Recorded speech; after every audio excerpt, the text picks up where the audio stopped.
Hello, I am Stephanie Hrehirchuk, and I'm talking with Malcolm Saunders today. He is the creative visionary behind the Light Cellar here in Calgary, which is one of my favorite places to go. And he's also a multi-book author. He has a few books that are lesser known and a couple books that are very well known. And today we're going to talk about one of my favorites, his brand new book, Chocolate Life: The Alchemy of Cacao for Flavor, Function, Feeling. Ooh, all the good stuff in there, Malcolm, all the good stuff. Welcome.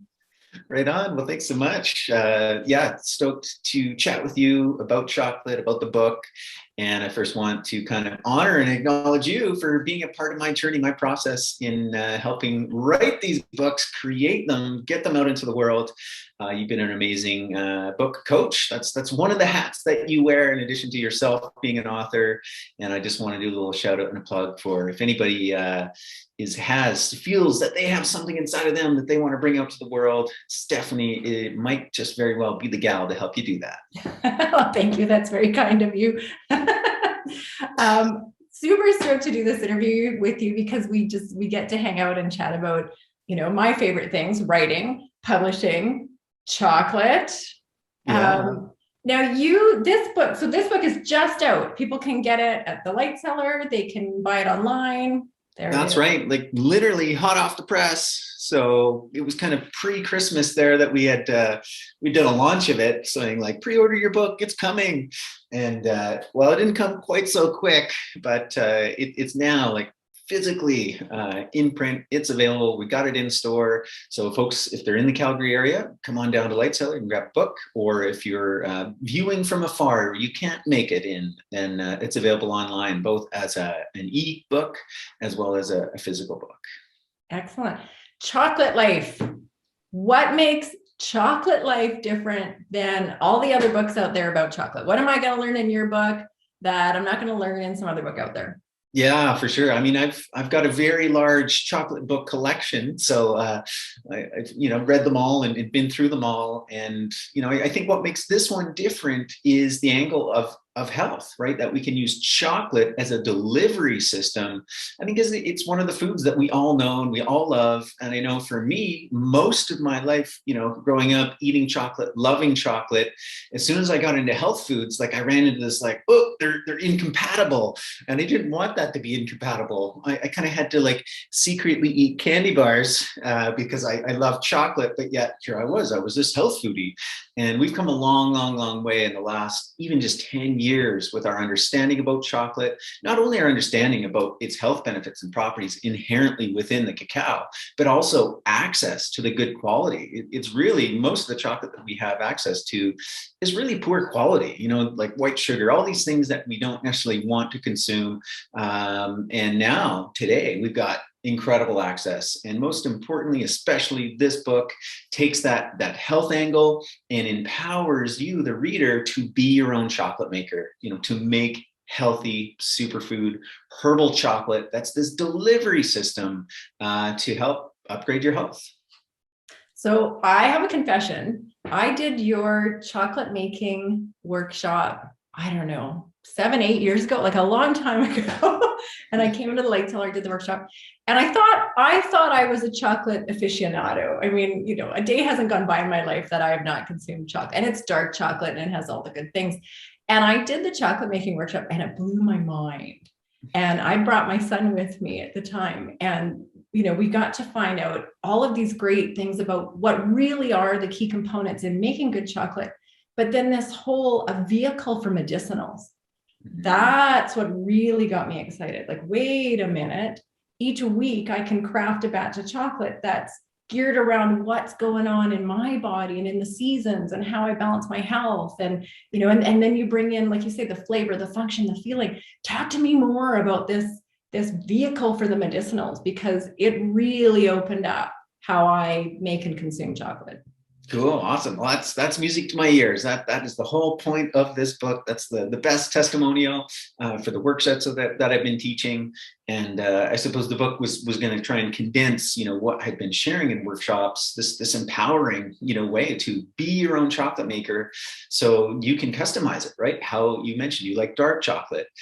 Some people like it a little bit more sweet, a little more creamy. Some people like it with mint, with orange. And so when you make your own chocolate, you customize, how dark, how light, what type of sweetener, and exactly like you mentioned, you then customize it to what I describe as flavor, function, feeling. Now, if we kind of break that down, and you gave us a little bit of hint of how it works practically in your life, what's the flavor? Is it nice and dark and bitter? Do you like a little bit of salt in there? Do you like a little bit of orange in there? Do you like, a little bit of spice? When you're your own chocolate maker, your own chocolate alchemist, you get to customize that, for flavor, just making it perfect, exactly how you like it, or maybe exactly how your children like it. Chocolate can be this delivery system for nutrients. We can also think about it, for function. And what do I mean by that? We all know about functional foods, functional nutrition. There's a lot of products on the market that are specifically described as that, functional foods. That might be, okay, you want to make a smoothie, right? For pre-recovery or post-recovery. I don't want to say pre-recovery, pre-workout or post-recovery. Chocolate can have that same functional component where you can customize the chocolate to serve you, right? Is it that time of a month and you need a little bit of more hormonal support? Or is it that you've got, a big day ahead of you, or a party, or there might be a certain, holiday coming up. Maybe it's an anniversary. Maybe it's that February 14th, that Lover's Day, right? And you can add in aphrodisiacs into the chocolate to kind of enhance what your intention is when consuming it. And feeling, that's another thing. It kind of blends a little bit into function. But yeah, what's the feeling? Is it, to be energized? Is it to be relaxed? Is it to be focused? Is it just to create something nice and dreamy and just like sink into that wonderful, delicious chocolate experience? One can be their own chocolate alchemist and customize. True. And I will tell you that since I learned, the basic, and really it's like simplest ingredients, people super surprised when you make chocolate, simplest basic ingredients. And I can make chocolate faster than I can go to the store and buy chocolate. Totally, you can. That's how simple it. And you don't even like after a while, it's like you don't measure. You're just like, yeah, there's my double boiler, and there's what do I have in here? I've got some dried strawberries. Yeah, that'll be good. Throw those in. Honestly, like it's the most fun, simple, and I can be eating chocolate before somebody's even driven back from the store with a supply of chocolate. It's already in my hand. Right. One of the cool things, and I've done this twice now with you, and I know my favorites, what I like about chocolate, but I never really got into the super mindful layers of chocolate, right? So we've done chocolate tasting with you, and I've done wine tasting before. I tend to think of myself as a mindful eater, but when we do these chocolate tastings, I have to say it opens up all sorts of, what is it I like about that chocolate? What don't I like about that chocolate? And isn't that interesting that I like the chocolate from this region in the world, but I don't like the chocolate from that region. And so tell us a little bit more about, because we tend to just think chocolate, it's all the same. Yeah, totally. Well, I love how you brought up wine, because that it's true. It is an area where we recognize this idea of tasting it and being able to taste different regions, different types of grapes, and people get really into it. But the same potential is equally accessible, if not more, in chocolate, if you choose the right type. Most chocolate that's manufactured today is created in a way to have this kind of consistent, homogeneous flavor, what we describe as chocolate, dark chocolate brownie. It's a very kind of, characteristic, consistent flavor. And that's what, much of what industry wants, because that's what the consumer wants. And with chocolate, could be anything but that. So if we go to the roots of chocolate, cacao, we start to look at the different varieties and the different places it grows. Just like wine, we can get into that terroir, right? The environment that it grew in. A coastal chocolate's going to be very different than a jungle chocolate, which might be different than a high elevation chocolate, and then different countries. And then we can also look to the varietals as well. Just like a Cab Sav is different than a Malbec, then different than a Merlot. Different types of cacao beans, including the environment they grow in, all contribute to the flavor. So it becomes this wonderful exploration of flavors. And like you say, once you begin to kind of familiarize yourself with like, oh, okay, beans from this particular region tends to have more bright, red fruit notes. And, there are some beans that, typically that are grown in West Africa, the Forastero variety lean more towards that classic chocolate brownie. But there's a huge diversity. It said that cacao contains 3 times more flavor compounds than wine. So there's a lot of depth we can go to with wine tasting, but there's even more that begins to open up with chocolate tasting. And like you say, the most important thing, apart from the kind of the fun and the exploration of that, is this mindfulness of eating. Because I got to admit too, how often is our chocolate experience like nom nom nom nom nom nom nom.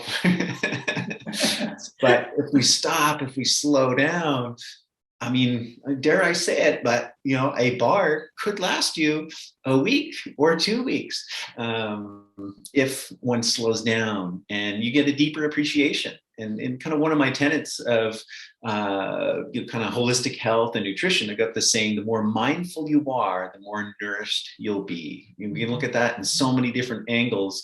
The truth of that when really we give our utmost attention to the food that we're consuming, we think about it, we reflect on it, we honor where it has come from, and we really dive into the experience, we literally get more nourished and we get more out of it, right? Even just the act of tasting, it's more enjoyable.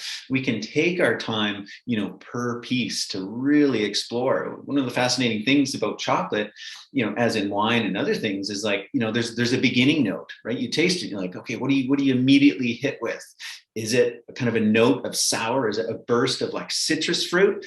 And then it kind of unfolds. And then there's just like these mid notes that show up. It's like, oh, okay, now there's the bitterness. And then it kind of transitions. And some bars, like, there is an end note, but it kind of stops. And then there's other bars that just like, it lingers. It's like 2 minutes later, it's like, oh yeah, wow, I can still taste that. And it's changed. Now I'm getting like dark prune, like plum flavor. I'm getting raisin flavor. So it's really fun. It's delicious. And it's more nourishing. It's more satisfying.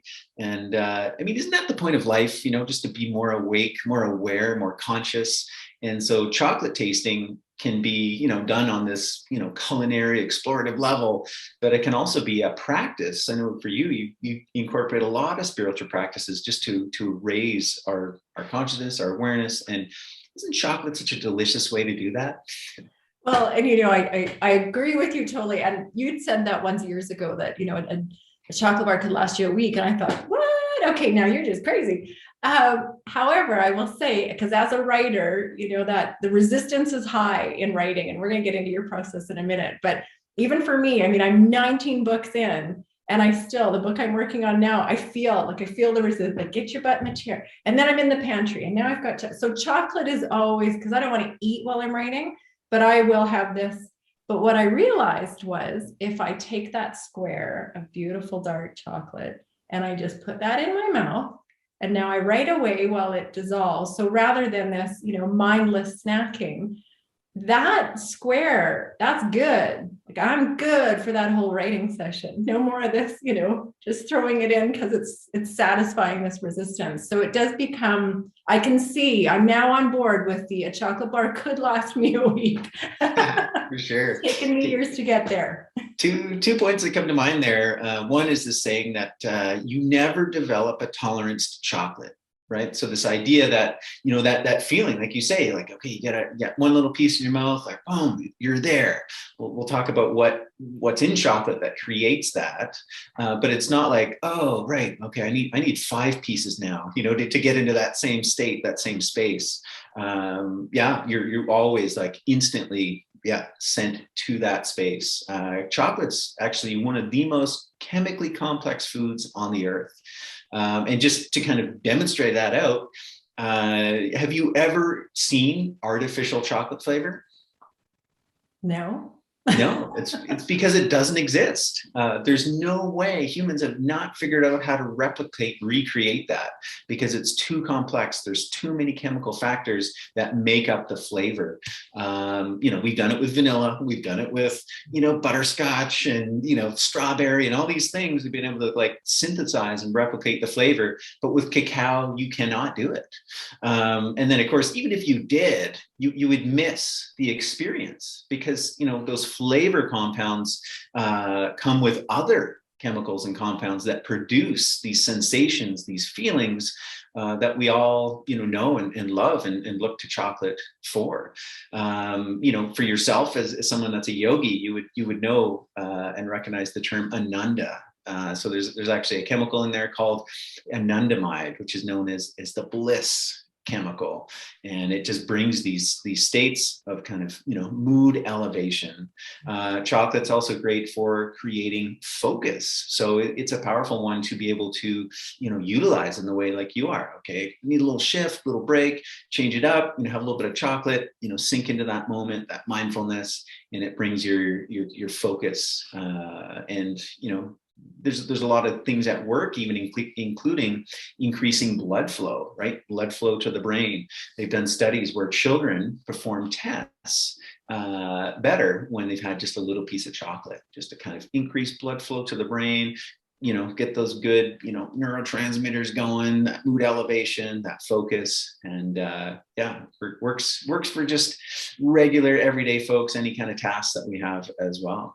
It's fascinating then, because it was never a conscious decision for me to go, I think chocolate will be the most chemically compatible with my writing practice. It was just chocolate is what, gets me, like you say, focused, brings the resistance anxiety down, and then puts me in the perfect space to write. So all of that beautiful alchemy or chemistry that's going on in the cacao is, for me, the perfect practice partner for my writing. Nice. Mm-hmm. Cool. Yeah. Is there something that you do because this is Elixir Life. I don't have the beautiful chocolate life book, but I have Elixir Life. You put this one out. Has it been 2 years now? Yeah, might even be 3. 3 years. And now you've done this new, what do you do to get in the writing zone? Like, what do you have a writing practice? Do you have something, that gets your butt in the seat and helps you focus on? Because there's an incredible amount of information and beauty in this book. What helps you to put that information together? Oh, well, I can tell you, I struggled a lot with that. You know it. So yeah, the Elixir book came together fairly well. There was a period where I was just getting up like in the mornings and just writing. I think of most recent lately, I've been channeling that in towards like just kind of speaking and doing videos. I'll be honest, this chocolate book really challenged me because I'd done a lot of the writing of it initially early on. And I think I'd started about 4 or 5 books all simultaneously at once. Elixir 1 came out first. And then I'd move another one a little forward, another one a little forward, another one a little forward. And, the chocolate kind of came and went off the plate numerous times. And even when deciding like, okay, got to do this, just finish it. Even that was still a challenge. So, morning times are good for me, especially when, the space is clear. There's no kind of, if I'm up earlier than I might be, but like it's kind of bonus time. It's like, okay, I don't have to do X, Y, and Z. I would normally be sleeping. So I'm going to get on that, and maybe I'd have a nice little tea or a little piece of chocolate as well, like you do, and just kind of get into it and focus on it. And then also, I think this idea of breaks, like 45-minute chunks, we're most efficient in short bursts versus, and that's partly what, took so long to get the book finished was, well, okay, of my 15 projects, I can kind of create this much time for this project. Then I got to move to the next, then move to the next, move to the next. So it was really just kind of chunking it and breaking it down that way. I have to say, because I'm with you during the writing process, right? And so as a writing coach, that's often my thing. It's the art of the words for me. Is that the best word choice? And how's that sentence? And what's that paragraph? And, what's the flow of this chapter? And so I'm with you, during the words, and then you go off and do your editing and do all your book production. And then when you sent me the file of, oh, here's a sample of, what the book's going to look like. Honestly, your imagery, the photographs, the recipes, just the visual in both books. I mean, I love Elixir Life. It's one of my favorite. Like this is on my this is on my shelf in the kitchen. It points outward, and I've seen the images in Chocolate Life as well. The production of the book is stunning, and I always think the word generous comes to mind. You're so generous with the content, but with the recipes. And then the beautiful imagery. And it makes it so easy for me to feel like, I'm a master chocolate maker, right? I can do this recipe. It can look like that. It's really simple. But I wanted to talk about the production of your book because the images and the recipes are just gorgeous. Really a huge value in this book.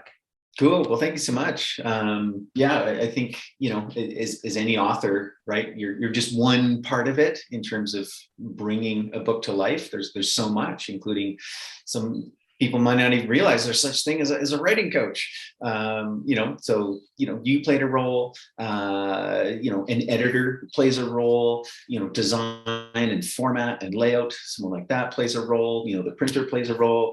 And specifically what this book is all about, I wanted to create it very similarly, like a nice companion book to Elixir Life where, yes, there's some writing, some information that will kind of educate, entertain, enlighten you about chocolate, but it's really about the recipes, right? Being in the kitchen. So there's, in Elixir Life, there was 30 recipes. In this one, it was a little bit more.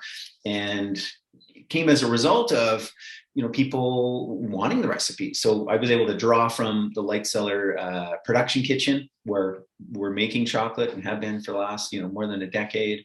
And not just chocolate, but all the kind of chocolate treats like the truffles and the cookies and the cheesecakes. So that was a huge kind of basis, inspiration. Maybe there was 3 areas essentially. So Light Cellar production kitchen, again, as an offering to, customers who know those treats, love them, want to create them at home. Then next was the workshops that I've been teaching, right? What's the process of how to teach someone to make their own chocolate, bars, sauces, milks, fudges, every other thing imaginable. And then third was from my own home in my kitchen. And I had a lot of help from my wife and daughter. They helped kind of put some of those recipes together as well. And so once that selection process of like, okay, what's going to go in there? What are the recipes? Then it came down to here. Oh, that's gorgeous. Yeah. Then it came down to doing the photographs. So some of them, I had taken, some of them my daughter took, some of them the staff had taken, right? Just in their kind of like every day of documenting the things that they were making, maybe for social media. And then I worked with a professional photographer, Kate Rhodes, who I've done some work with. And she was able to kind of, fill in the holes and create beautiful photographs that represented everything else. So at what point in the process did you finally get excited? Like this book is finally going to make it. It's coming together. It's a reality. Totally. So 2 stages. One was the photographs for sure. Maybe there was 3. So the writing was like, okay, the on and the off, inspired, slugging through it. I have to admit, there was a bit of both there. Then once the recipes started getting creating, because that was just exciting to like eat, it's like, all right, we perfected that one, done. Then it was the photographs, right? Capturing them, seeing that come together, you get sent the file.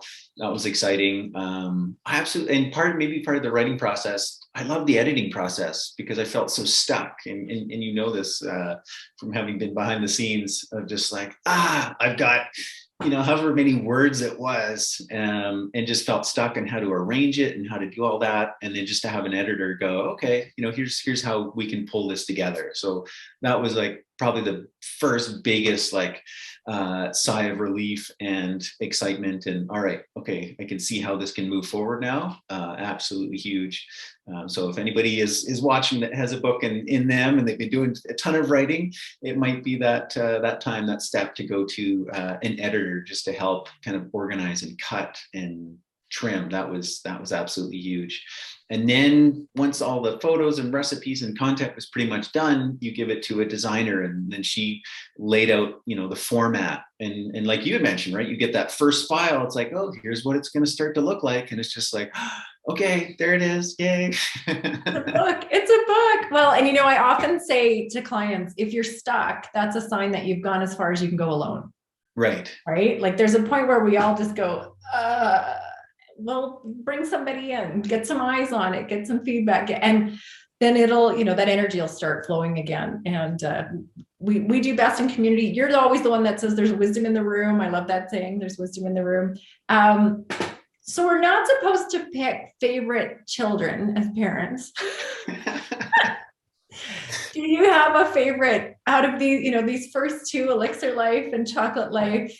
Is there a favorite child there, or are you not allowed to say? Well, I love them each for their own reason, right? Yeah. Typical parent response. Right. Yeah, there's something about this book that I love the look and the feel of more than the Elixir Life. I kind of like how it's nice and glossy. I love the back. This is my daughter's favorite part of the book. She's like, I love the back. Yeah, I do too. It's such a feast for the eyes, right? The colors, chocolate itself, but the recipes you have together and the colors. It's, I often talk about coffee table books, the books that you want to display. Most of the books are on my bookshelf, with just the spine facing out so I can grab them for reference or reading. But there's books that I have that are, they become art in my kitchen. Right. And Elixir Life, but Chocolate Life very much so, right? The cover is just this great feast. And maybe I'll have to display it, the back cover of it. Right. Yeah, there we go. Your daughter's favorites. I think the book to me actually is very representative of chocolate, where it's appealing, it's inviting, right? It's not this like massive, like heavy, dense tome.